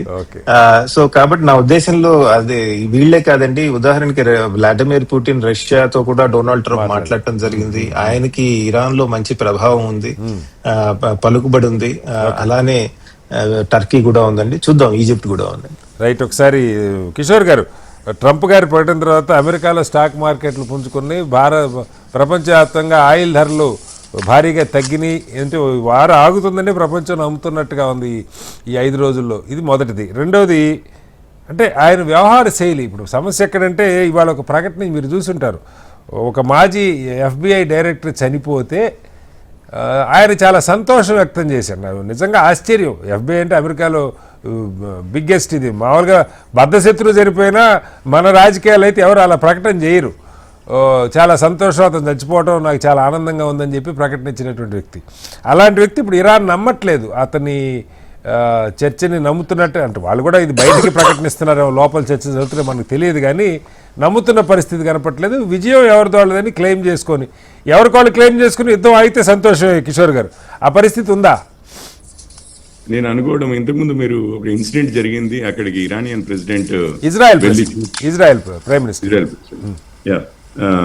ఇది నేను అనుకోవడము పెజెష్కియాన్ అని చెప్పి ఉన్నారు కదా, ఇరాన్ సార్. నేను చెప్పిన ఎగ్జాంపుల్ అది కాదు సార్. ఇజ్రాయెల్ మీద వీళ్ళు దాడి జరిపినప్పుడు ఆ డమానా, మన మినీ ఇండియా అంటున్నాం కదా, అక్కడికి నెతన్యాహు వెళ్ళారు.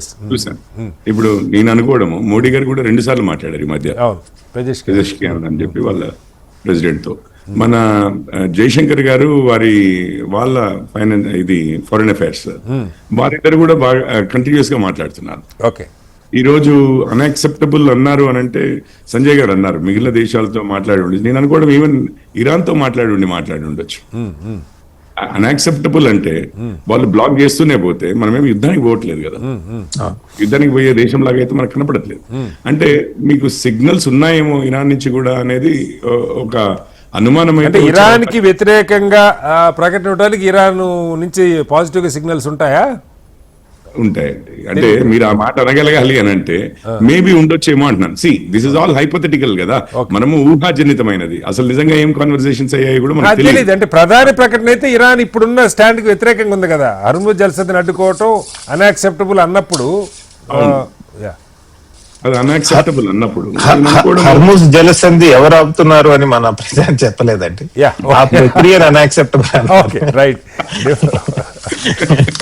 ఇది ఏంటంటే ఇప్పుడు నేను అంతకుముందు కూడా మనం అన్నాము, మనకి సంబంధం లేని విషయాల్లో మనం ఎందుకు తలదూర్చడం అన్నట్లుగా ఉన్న పరిస్థితుల్లో ఇప్పుడు అన్యాక్సెప్టబుల్ అన్న స్టేట్మెంట్ ఇచ్చారు అని అంటే దాని వెనకాల చాలా ఇది ఉండొచ్చు, లేయర్డ్ ఉంటది కదా డెసిషన్ ఆ మాట అనడానికి కూడా.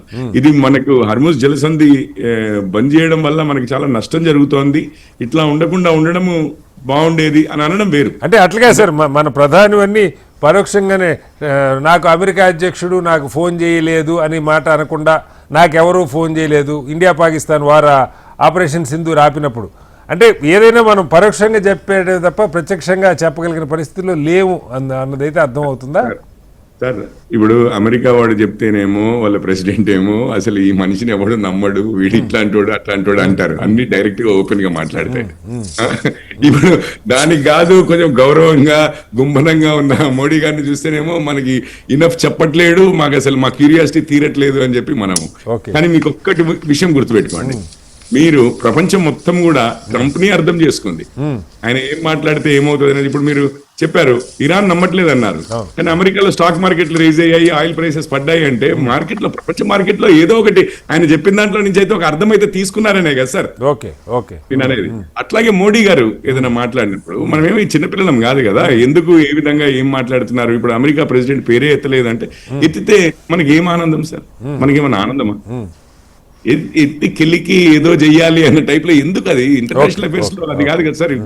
మన సొంత విషయాల్లో అంటే నేను అనొచ్చు ఎవరినైనా కానీ ఇప్పుడు మొత్తం మీద మన రాష్ట్రము మన దేశ జనాభా ప్రజల ఇంట్రెస్ట్ మీద ఉన్నప్పుడు I'm a trustee, I don't have the freedom to speak what ever I want to speak అన్నది అది మామూలుగా కదా. ఇప్పుడు నాకు కాదు కదా నష్టము, మన దేశ ప్రజలకి దేశ ఇంట్రెస్ట్ కి అన్నప్పుడు చాలా గుమ్మనంగా ఉండడంలో తప్పేం లేదు సార్. మనం ఇప్పుడు నేను ఆ రోజు కూడా చెప్పాను, ఇప్పుడు ఖొమేనీ గారు చనిపోయినప్పుడే అని కాదు, ఖొమేనీ ఇది అదే వారి సుప్రీం లీడర్ మొహమ్మర్ గద్దాఫీ చనిపోయినప్పుడు కూడా భారత ప్రభుత్వం మాట్లాడలేదు అని చెప్పాను. అది ఇప్పుడుది కాదు, అప్పుడు కాంగ్రెస్ ప్రభుత్వమే ఉంది. స్ట్రాటజిక్ సైలెన్స్ అనేది కొన్నిట్లలో ఇంపార్టెంట్ ఉంటుంది. మీరు మొన్న జస్ట్ ఒక సింపుల్ థింగ్ చెప్తాను, ఇవన్నీ మనం పెద్దగా మాట్లాడుకోకపోవడమే మంచిది. కాకపోతే మన ఆపరేషన్ సింధూర్ లో మీకు ఒక సింపుల్ థింగ్ అండి, మనము ప్రయోగించిన ఆయుధాలు పాకిస్తాన్ ప్రయోగించిన ఆయుధాలు రెస్పెక్టివ్ గా ఏ దేశాల నుంచి వచ్చాయో చూడండి. పాకిస్తాన్ సపోర్ట్ చేసింది ఇరానియన్ ఆయుధాలు, ఇండియాని సపోర్ట్ చేసింది ఇజ్రాయలీ ఆయుధాలు. సో ఇప్పుడు మనకి ఫ్రెండ్షిప్ ఇవన్నీ చాలా రొమాంటిక్ గా ఆయుధాలు ఎవరెవరికైనా అమ్ముకుంటున్నారు కదా సార్. ఆయుధాలు మనం రష్యా నుంచి కొంటాం, లేకపోతే ఇరాన్ నుంచి కొంటాం, లేకపోతే ఇజ్రాయెల్ నుంచి ఎక్కడి నుంచైనా కొంటాం కదా సార్. ఇప్పుడు యుఏఈ అమెరికన్ బేస్ పెట్టుకుంటూ ఉంటారు కదా చాలా మంది, అమెరికన్ బేస్ అని చెప్పి వదిలిపెట్టిందా, బాంబులు వేసింది కదా. మన శత్రువుకి ఆయుధాలు ఇస్తుంటే కూడా మీకు ఏమి చీమ కుట్టినట్టు లేదు. నేనంటుంది అది కాదు, శత్రువులు అందరూ ఆయుధాలు కొంటున్నారు. పాకిస్తాన్ మనకి శాశ్వత శత్రువు కాదు, మీరే చెప్పాలి. ప్రధాని గారే వెళ్ళి ఆ దేశంలో వెళ్ళి చర్చలు జరిపే ప్రయత్నం కూడా చేశారు. చర్చలు జరిపే ప్రయత్నం సార్, శత్రువుల్ని కూడా వెళ్ళి కలుస్తాం. ఐదు ఊర్లు అడిగి వచ్చింది కూడా మహాభారతంలోనే చూస్తున్నాం కదా. శత్రువులని కలవము అని చెప్పి కాదు, అసలు దౌత్యం అనేది ఫ్రెండ్స్ మధ్యలో మాట్లాడుకునేది. నేబర్ ని మార్చుకునే పరిస్థితి కూడా లేదు కదా మనకి. ఎప్పటికైనా నేబర్ ని మార్చుకునే, ఇప్పుడు ఇరాన్ ఇజ్రాయెల్ లేదంటే లేనంత మాత్రాన మనం వంగి ఉండాల్సిన ఉండట్లేదు సార్. ఎక్కడ వంగి ఉండొద్దనే కోరిక. రైట్. ఒకసారి తులసిరెడ్డి గారు, బియ్యమైనా కయ్యమైనా సమౌజీలు అన్నట్లుగా మనం కామ్ గా ఉంటే కూడా మనకి ఎక్కువ నష్టం అవుతుంది. వాళ్ళు కొట్టినప్పుడు ఒకటి కొడితే మేము రెండు కొడతాం అన్నప్పుడు యాక్చువల్ గా నిజం చెప్పాలంటే కొంచెము జాగ్రత్త పడతారు ఇద్దరు. అసలు శాంతి నెలకొల్పడానికి sir, peace through strength sir, అంతే. Security to strength. ఈ స్ట్రెంగ్త్ లేనివాడు చరిత్ర మొత్తం చదవండి మీరు, కాలగర్భంలో కలిసిపోయారు. ఎవరు కూడా దయాదాక్షిణాలతో వదిలిపెట్టినది ఏమీ లేదు. మీరు చరిత్ర మొత్తంలో అదే జరిగింది, ఈ రోజు కూడా అదే జరుగుతుంది. ఈ రోజు ఏమీ మారలేదు ప్రపంచం అంటున్నాం. తులసిరెడ్డి గారు, వారేమో ఇది ప్రధాని మాట్లాడటం ఏ ప్రకటించినప్పుడు ఇరాన్ అన్న, సంజయ్ గారు కరెక్ట్గా కోట్ చేశారు, ఇరాన్ అన్న పదం లేకుండా ఇట్ ఈజ్ అన్యాక్సెప్టబుల్ అని. ఈ భాష మాట్లాడటం ఇరాన్ విషయంలో అయితే ఓకే, ఆ దేశం పేరెత్తకుండా అంశాన్ని లేవనెత్తారు అనుకోవచ్చు. అమెరికా విషయంలో మీరు అలా తీసుకోవట్లా, అదాని మీద కేసులు ఉన్నాయి కాబట్టి ట్రంప్ గారు మాట్లాడలేకపోతున్నారు, అక్కడ అదాని మోడీ గారు మాట్లాడలేకపోతున్నారు. ఈ భాష కాంగ్రెస్ గట్టిగా మాట్లాడుతుంది. అక్కడ వీళ్ళకి కావాల్సిన వ్యక్తుల ప్రయోజనాల కోసం ప్రధాని మాట్లాడలేదని చాలాసార్లు కాంగ్రెస్ నాయకత్వం మాట్లాడింది. చర్చ అందువల్ల అంటే ఎన్ని మాటలన్నా కూడా ఆయన 10 సార్లు అన్నా నేనే ఆపానన్నా కూడా ప్రధాని ఖండించలేదని ప్రధానంగా లేవనెత్తింది మీరు, రష్యా విషయంలో కానీ ఆయిల్ విషయంలో కానీ. ఇప్పుడు అలాంటిది సందర్భాలలో ఇప్పుడు ఇక్కడ ఈ ఇంటర్నేషనల్గా డిప్లొమాటిక్ దీనిలో దౌత్యపరంగా మనం ఏదైనా రోల్, ఇంత పెద్ద దేశం రోల్ ప్లే చేస్తే బాగుండు, శాంతికామక దేశం, అలీన విధానాన్ని ఫాలో అయ్యే దేశం అన్న పాయింట్లో ఆ రోల్ మనం పరోక్షంగా మనకు తెలియకుండా ఏమైనా జరుగుతున్నాం, కానీ భారత్ లీడ్ రోల్, విసుగురు పాత్ర పోషించిందా లేదా అన్నది ఎలా అర్థం చేసుకోవాలి? ఇప్పుడు గతాన్ని తవ్వుకుండే బదులు ఈ రోజు ఎలాగో ప్రైమ్ మినిస్టర్ గారు స్టేట్మెంట్ ఇచ్చారు. ఏమని? యుద్ధాన్ని ముగించాలి, శాంతి నెలకొల్పాలి, దౌత్యము చర్చల ద్వారా పరిష్కరించాలి అంటే ఆ విధంగా అదే స్టేట్మెంట్ ను రేపు తీర్మానంలో పెడితే భారత పార్లమెంట్ ఆమోదిస్తే దానికి మరింత వెయిటేజ్ ఉంటుంది. కాబట్టి మనము పిఎం గారి స్టేట్మెంట్ నే రేపు తీర్మానం పార్లమెంట్ చేస్తే కనుక కనీసం ప్రజెంట్ ఇప్పుడు కొంత మనము మన అలీన విధానం కానీ, మన వసుదైక కుటుంబం అనే విధానం కానీ, లేకుంటే మహాత్ముని శాంతి మార్గాన్ని కానీ మనం అవలంబించినట్టు. తులసిరెడ్డి గారు, మనం చూస్తుండగానే బ్రేకింగ్ వార్తలు వచ్చేస్తున్నాయి. ఈ సీజ్ ఫైర్ ఏదైతే అమెరికా ప్రకటించిందో అది అమెరికాకే పరిమితము, ఇజ్రాయెల్ ఆగే పని లేదు అని ఇజ్రాయెల్ ఇప్పుడే ప్రకటిస్తూ ఉంది. ఈ 5 రోజుల కాల్పు, అది కనీసం వాళ్ళ ఎనర్జీ సెక్టర్ మీద దాడిది అమెరికా ప్రకటన, అమెరికాకి మాత్రమే పరిమితం, మాకు దాంతో సంబంధం లేదని ఇజ్రాయెల్ చెప్తోంది. నిజంగా మరి దీన్ని ఎలా అర్థం చేసుకోవాలి తులసిరెడ్డి గారు? చెప్పినట్లు హలో చెప్పండి సార్. డెఫినెట్ గా ఇజ్రాయెల్ కు, అరబ్ కంట్రీస్ కు మొదటి నుండి అది వచ్చేసి లోకల్ గా ఉండేది కాబట్టి అమెరికా ఎక్కడ దూరంగా ఉండేది. వాళ్ళ కాన్సెప్ట్ అమెరికా వచ్చేసి ఆధిపత్యం కాన్సెప్ట్ ఉంటుంది, ఇజ్రాయెల్ కి వచ్చేసి సర్వైవల్ కాన్సెప్ట్. ఇజ్రాయెల్ గానీ అరబ్ దేశాలకు గానీ వీటికి సర్వైవల్ కాన్సెప్ట్ ఉంటుంది, అమెరికాకు వచ్చేసి ఆధిపత్యం కాన్సెప్ట్. కాబట్టి ఆ రెండు ఏకీభవించిన అవసరం లేదు. కానీ ఫైనల్ గా ఇజ్రాయెల్ వచ్చేసి అమెరికా మాట వెనుక అనిపిస్తుంది, కొంతవరకు ఉండొచ్చు కానీ అమెరికాను కాదని ఇజ్రాయెల్ ఏం చేయలేదేమో అనిపిస్తుంది. కాబట్టి ఖచ్చితంగా వాళ్ళు ఒకేసారి దౌత్యపరంగా తెలిసినప్పుడు మేకపోతు గాంభీర్యం ప్రదర్శిస్తుండాల్సింది. ఒకవైపు వచ్చేసి గట్టిగా మారుతున్నారా, ఒకవైపు చర్చ జరుగుతుండాలా. కాబట్టి ఆ విధంగా ఇరాన్ వైపు నుండి కానీ, అమెరికా వైపు నుండి కానీ, ఇజ్రాయెల్ వైపు నుండి కానీ జరుగుతూ ఉంటాయి. ఒక వైపు పైన అంటుంటారు, లోపల జరుగుతాయంటే నా అభిప్రాయం. డెఫినెట్ గా చర్చలు ప్రారంభమైనట్టుంది, ఎవరెవరు ఇబ్బందులు వాళ్ళకు ఉన్నాయి. కాబట్టి సమస్య కొలిక్కి రావచ్చు నా అభిప్రాయం. దీని మీద మనం కూడా పార్లమెంట్ లో తీర్మానం పాస్ చేస్తే బాగుంటుంది. Okay sir. జోలకంటి గారు, ఫైనల్గా అంటే ఒకటేమో దీని మీద తీర్మానం, ఇప్పుడు తులసిరెడ్డి గారు చెప్పేది ప్రధాని మాట్లాడిన అంశాలనే పొందుపరుస్తూ ఒక తీర్మానాన్ని పెడితే ప్రతిపక్షాలు కూడా వాళ్ళ అభిప్రాయాలు చెప్పి తీర్మానాన్ని ఆమోదించడం, లేకపోతే ఏం చెప్తారో నాకు తెలియదు. సభ జరిగితే ఎవరెలా స్పందిస్తారో తెలియదు. దీని మీద తీర్మానం పెడితే చర్చ ఎలా ఉంటుందో అదొక అంశం. అయితే రెండు, ట్రంప్ గారి ప్రకటనని అటు ఇరాను ఓన్ చేసుకోవట్లేదు, ఇటు ఇజ్రాయెల్ ఓన్ చేసుకోవట్లేదు సార్. ఇద్దరు చర్చలు లేవంటున్నారు. వింత పరిస్థితి. ఒక ఇంత పెద్ద దేశం ఇంత నవ్వులు పోలగాటు, ఇందాక సంజయ్ గారు చెప్పినట్టు చైనాని అడగటం, ఈ దేశాలను తిట్టడం, వాళ్ళతో చర్చలు, నేను క్యాజువల్గా వాళ్ళు టెస్ట్ చేయటం కోసం అడిగాను నాటో దేశాలను అంటాం, మళ్ళీ వాళ్ళని తిట్టడం, ఇతని వైఖరి ప్రపంచాన్ని అసలు కుదురుగా ఉండించే పరిస్థితి ఉందా జోలకంటి గారు? ఇప్పుడు మన ట్రంప్ గారు ఆయన ఒక సైకో ప్రవర్తిస్తున్నాడు. అతను చెప్పేది ఎవరు నమ్మే పరిస్థితి కూడా లేదు. ఇప్పుడు అమెరికా వేరు, ఇజ్రాయెల్ వేరని ఇప్పుడు ఈ యుద్ధంలో మనం వేరుగా చూడడానికి అవకాశం లేదు. ఇప్పుడే ట్రంప్ ఇజ్రాయెల్ ప్రకటన ఇచ్చింది, అది అమెరికాకే పరిమితం ఆ స్టేట్మెంట్ అని. అమెరికా వాళ్ళిద్దరు మాట్లాడుకునే ఉంటారు, నేను ఇట్లా అనుకుంటా మీరు అట్లా అనండి అచ్చా, ఓకే. అనేది ఒక దొంగ దెబ్బ తీయటం కొరకు ప్రయత్నం చేస్తారు. ఇప్పుడు ఇరాన్ స్పష్టంగా చెప్పింది, నేను యుద్ధం ఆపాలంటే 3 కండిషన్ పెట్టారు వాళ్ళు. ఓకే. నా చుట్టుపక్కల ఉన్నటువంటి దేశాల్లో మీ క్యాంపులు ఉండొద్దు, ఎత్తేయాలి. వల్ల ఏ పరిస్థితుల్లో కూడా మీరు స్థావరాలు ఏర్పరచొద్దు. రెండోది, నాకు జరిగినటువంటి నష్టానికి నష్టపరిహారం ఇవ్వాలి. మూడోది, నా దేశంలో మీరు నా దేశంలో ఉన్న సంపద మీద పెత్తనం చెలాయించకూడదు అని 3-4 కండిషన్స్ పెట్టారు. వాటికి అంగీకరిస్తేనే వాళ్ళు యుద్ధం ఆపటానికి ముందుకు వస్తారు ఇరాన్ వాళ్ళు.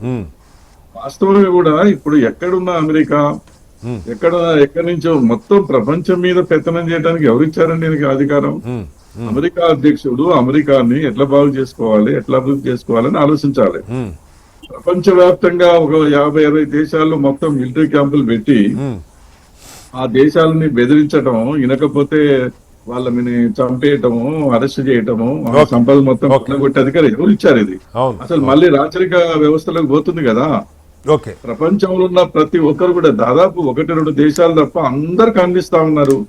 ఈ మన ట్రంప్ వ్యవహారం తర్వాత ఏంటంటే ఇప్పుడున్నటువంటి పరిస్థితి వల్ల మొత్తం ఆర్థిక వ్యవస్థ ఒక దేశంలో కాదు మొత్తం ప్రపంచవ్యాప్తంగా అన్ని దేశాలు నష్టపోతున్నాయి. అమెరికాలో కూడా పెద్ద ఎత్తున నిరసనలు వ్యక్తమవుతా ఉన్నాయి. ఒక సైకోలాగా వ్యవహరిస్తా ఉన్నాడు. కాబట్టి ఏంటంటే ఇవాళ యుద్ధం ఆగాలంటే ఈయన ఊరికనే ఏదో తాత్కాలికంగా చెప్పుకుంటూనే దొంగ దెబ్బతీస్తాడు. ఇరాన్ వాళ్ళు కూడా నమ్మే పరిస్థితి లేదు, ఒక సైకోలాగా ప్రవర్తిస్తా ఉన్నాడు. అందుకనే ఇరాన్ వాళ్ళు పెట్టినటువంటి 3-4 ప్రధానమైన డిమాండ్స్ ఏతున్నాయో వాటి విషయంలో కొన్ని మన ఇండియా గాని లేకపోతే ఇంకా కొన్ని దేశాలు చొరవ తీసుకొని చర్చలు జరిపి అది కాక వీళ్ళని ఒప్పిస్తే ఇజ్రాయెల్ ని గాని అమెరికాని గాని ఒప్పించి ఆ రకమైనటువంటి హామీ ఏదన్నా ఇస్తే అప్పుడు వాళ్ళు వెనక తగ్గడానికి వీళ్ళు అవకాశం ఉంది. ఎందుకంటే వాళ్ళు ఒకటే చావోరేమో తేల్చుకుంటాం, మేము మా దేశాధ్యక్షుని చంపేశారు, మా సంపదను మొత్తం కొలగూడ మేము అందరం చచ్చిపోతాం, మాకు లేని సంపద మీకెందుకు ఇది? కాబట్టి ఏంటంటే మేము గెలవటం, విజయం సాధించడమా లేకపోతే వీరమరణం పొందటం అన్నట్టుగా వాళ్ళు తెగబడి వాళ్ళ దగ్గర ఉన్నాయన్ని బయటికి తీసి వాళ్ళు ప్రాణాలు తెగించేందనంటే ఆ రకంగా పోరాడుతూ ఉన్నారు. కాబట్టి అనవసరంగా కలిగించుకొని తర్వాత అక్రమంగా అన్యాయంగా ఏదో వెనిజులా అధ్యక్షుడిని అరెస్ట్ చేస్తే వాళ్ళు చేతులు ఎత్తేసినట్టుగా వీళ్ళు కూడా అనుకుంటారు, చేతులు ఎత్తేస్తారు అనుకున్నారు. ఇరాన్కు వేల సంవత్సరాల చరిత్ర ఉంది, ఇరాన్కి 300 సంవత్సరాల చరిత్ర అమెరికాది. ఇజ్రాయెల్ చరిత్ర ఏందో మనకు తెలుసు, వానికి ఉన్న బలం ఏందో వానికి ఉన్న శక్తి ఏందో అండర్ గ్రౌండ్ గా అన్ని కూడా మనం చూస్తున్నాం. కాబట్టి ఇప్పటికైనా బుద్ధి తెచ్చుకొని మేము పొరపాటు చూసాము, తొందరపడ్డాము, తర్వాత ఏంటంటే మేము మా ఒలి దగ్గర పెట్టుకొని మా దేశాల్లో మేము పరిపాలన చేసుకుంటాం, మా పద్ధతుల్లో మేము ఉంటామని చెప్పేసి ఏదన్నా హామీ ఇస్తే తప్ప లేకపోతే ఆగే పరిస్థితి లేదు.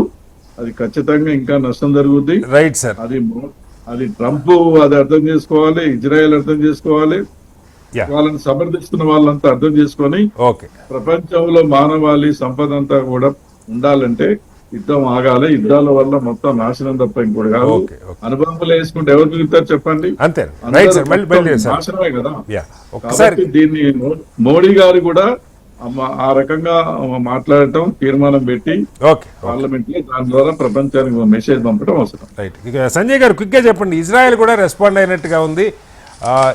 ఈ ప్రకటన అమెరికాకే పరిమితం, మేము ఆగే పని లేదని, దీన్ని ఎలా అర్థం చేసుకోవాలి క్విక్ గా? అది ఇంకా ఎగ్జామిన్ చేయాల్సి ఉందండి. ఎందుకంటే అమెరికా ఇజ్రాయెల్ చాలా కోఆర్డినేటెడ్ గా వర్కౌట్ చేస్తాయి. లేదా నిజంగానే వీళ్ళిద్దరూ డిఫరెంట్ ట్రాక్స్ మీద ఉన్నారా లేదా? ఎందుకంటే ఇప్పుడు ఉన్నట్టుండి ఇప్పుడు ఇజ్రాయెల్ వెళ్ళి వాళ్ళ ఎనర్జీ ఇన్ఫ్రాస్ట్రక్చర్ మీద బాంబింగ్ చేసింది అనుకోండి, అప్పుడు పరిస్థితి ఏంటి? ఇరాన్ ఏం ఊరుకోదు కదా చుట్టుపక్కల దేశాల మీద. నా ఉద్దేశంలో అమెరికా యుఎస్ ఇంకా కోఆర్డినేటెడ్ గానే వర్క్ చేస్తున్నాయి. అంటే బహుశా ఇరాన్ మీద ఒత్తిడి తెచ్చే మార్గం అయి ఉంటుంది. ఒక పక్కన ట్రంప్ పీస్ ఆఫర్ ఇస్తూ మరో పక్క నుంచి ఇజ్రాయెల్ మేము రెడీగా ఉన్నాం బాంబింగ్ చేయడానికి అని చెప్పడం అనేది పార్ట్ ఆఫ్ నెగోషియేషన్ టాక్టిక్ కూడా అయి ఉండొచ్చు. మొత్తంగా ట్రంప్ గారి ప్రకటన కేవలం ఎనర్జీ సెక్టర్ మీద దాడులకి పరిమితం అవుతుంది, దాడులు ఆపటానికే. ఇజ్రాయెల్ కూడా అమెరికాతో కలిసి వస్తుందా? చర్చలు సఫలీకృతం అవుతాయా? ఇరాన్తో జరుగుతున్న చర్చలు, హర్ముజ్ జలసంధి తెరుచుకుంటుందా అన్న అంశాలతో పాటుగా ప్రధాని చేసినటువంటి ప్రకటన మీద పార్లమెంట్లో దాన్నే ఒక తీర్మానంగా పెట్టి చర్చించి ఏదైతే ప్రధాని కోరుకున్నారో అందరూ ఒకటిగా మాట్లాడాలని దానికి అవకాశాన్ని కల్పిస్తారన్నది వేచి చూడాలి. చర్చలో పాల్గొన్న కిషోర్ పూరెడ్డి గారికి, తులసిరెడ్డి గారికి, సంజయ్ గారికి, అలాగే జోల్కంటి గారికి ధన్యవాదాలు. ఇది వాళ్ళ బిగ్ డిబేట్. మరొస్త బలికలతో